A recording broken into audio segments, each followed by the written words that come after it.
Princess Anne, the only daughter of Queen Elizabeth II, is not your typical princess. She's not all tiaras and tea parties. She's a tough, no-nonsense woman who'd rather ride a horse than pose for the cameras. Her life has always been filled with royal duties, sporting achievements, heartbreaking drama, and one very loyal husband who's been with her through thick and thin, Sir Timothy Lawrence. Let's go back to the beginning. Princess Anne was born on August 15, 1950 in London in a royal house called Clarence House. She's the second child of Queen Elizabeth II and Prince Philip. At the time she was born, her mum wasn't queen yet, just a princess. Anne had a royal welcome into the world with a 21-gun salute in Hyde Park. Why not? She was third in line to the throne after her mum and her big brother Charles. Growing up, Anne had a mix of royal rules and bits of normal life. At age 9, she joined the Girl Guides so she could do normal stuff like camping and teamwork. Her schooling started at home with a tutor, but at 13, she went off to Benenden School, a fancy all-girls boarding school. She did well, 6 O-levels and 2 A-levels, and instead of going to university, she jumped right into royal work at age 18. No time to waste.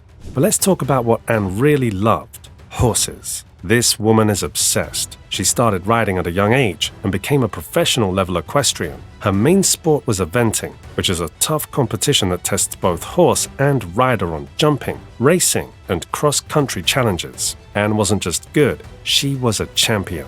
At age 21, she won the European Eventing Championship with her horse Doublet, and the whole country cheered. She was even named BBC Sports Personality of the Year in 1971, but it wasn't always smooth galloping. During the 1976 Olympics, she had a horrible fall while riding her mum's horse, Goodwill. She got a concussion so bad that she didn't remember finishing the course. Yikes. But guess what? She got back on the horse and finished the event. Now that's some serious princess power. Even before that, in 1976, she cracked a vertebrae on another horse trial. Did she quit? Nope. She kept riding, kept competing, and even became president of the International Equestrian Federation. She also supported disabled riders through charities because she believed everyone should have a chance to enjoy horses. Now let's switch from horses to heartbreak. In 1973, Anne married Captain Mark Phillips, another horse lover. At first, it looked like a royal fairy tale. They had a beautiful wedding, millions watched it, and they had 2 kids, Peter and Zara. But behind the palace walls, things were messy. Rumors started to swirl, especially about Mark's affairs. It was later confirmed that he had a secret daughter named Stephanie with another woman. Anne and Mark separated in 1989 and got divorced in 1992. That same year, Anne's own name made headlines. People said she had an affair with her bodyguard, Peter Cross. He even sold their story to the press. Super messy. It was a rough time for Anne, and it was the same year the Queen had called her Annus Horribilis because so much family drama was happening. But don't worry, Anne's real love story was just getting started. Enter Sir Timothy Lawrence. Now this guy, total opposite of drama. He was calm, polite, loyal, and smart. Timothy was a Royal Navy officer who joined the palace in 1986 as equerry to the Queen. That's where he met Anne. They became close friends, shared thoughtful letters, and clearly had a deep connection. In 1989, someone stole private letters between them from Anne's desk and gave them to the police. A newspaper got them too, but instead of publishing, they just hinted at the romance. Very mysterious, but people started talking. And when Anne's divorce was finalized in 1992, she married Timothy just months later in a tiny private ceremony in Scotland. No huge fanfare, no big media circus, just love. So, who is Sir Timothy? Let's break it down. He was born in 1955 in South London. His dad was a Navy commander, and young Timothy followed in his footsteps. He went to Durham University and studied geography on a naval scholarship. He climbed the ranks in the Navy, held big leadership roles, and later worked in heritage and property development after retiring. Oh, and he also helped protect England's historic buildings. Impressive, right? Since marrying Anne, Sir Timothy has always been in the background. Never flashy, never chasing fame. He's not a working royal, but he's at Anne's side for almost every royal event. Whether it's a ceremony, a funeral, or a boring official dinner, he's there, quiet, respectful, supportive. And boy did Anne need him during those hard times. When Prince Philip died in 2021, it was heartbreaking for her. She was super close to him, They both loved the military, horses, and duty. Anne even walked behind his coffin at the funeral, which is normally something only men in the royal family do. It was a powerful moment, and guess who was right there beside her? Yep, Sir Timothy. He was her silent rock. Then came 2022, and Queen Elizabeth II passed away. Anne was with her mother at Balmoral Castle in her final moments. It was emotional and historic, and again, through the sadness and chaos, Sir Timothy was right there.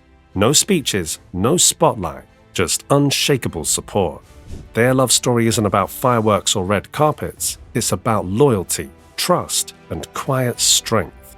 While other royals are out there trending on social media, Anne and Timothy are holding it down with dignity and class. Anne may now be 17th in line to the throne, but her title, Princess Royal, given to her in 1987, shows how important she still is in the family. It's a title only given to the most senior royal daughter, and she's had it for nearly 40 years. Princess Anne may be tough as nails, but even the strongest royals can have a bad day, and hers came with a scary accident at her country home, Gatcombe Park. On June 23, while out walking, the 73-year-old royal fell and hit her head, ending up in the hospital with a concussion and memory loss. Yikes, that's serious stuff, especially at her age. She was rushed to Southmead Hospital, where the amazing medical team took great care of her. She stayed there until June 28, when she was finally sent home to recover with lots of rest and rehab. But the fall forced her to cancel important royal plans, including a trip to Canada, which was a big deal because she was supposed to honor war heroes. Now enter Sir Timothy Lawrence, her devoted husband. He's been right by her side every step of the way, like a true royal MVP. He even broke his usual silence to tell the public, "I'm so scared," showing just how deeply he cares. He visits Anne daily, bringing little treats from home to cheer her up. He's praised the doctors, nurses, and emergency services, calling them wonderful. And both he and Anne are super grateful for all the kind messages from around the world. Princess Anne is a badass royal who can ride a horse like a champ, survive public scandal, and still show up to every event with her head held high. She doesn't need headlines, she's got the honor. And Sir Timothy Lawrence? He's her silent knight, standing behind the scenes, always ready with quiet strength and unwavering loyalty. Together they've built a bond that's outlasted gossip, family drama, and royal heartbreak. While the world obsesses over the younger royals, Anne and Timothy show us what true royal love looks like. Strong, steady, and scandal-proof. That's what real royal love looks like. Loyal, soft-spoken, and absolutely unshakable.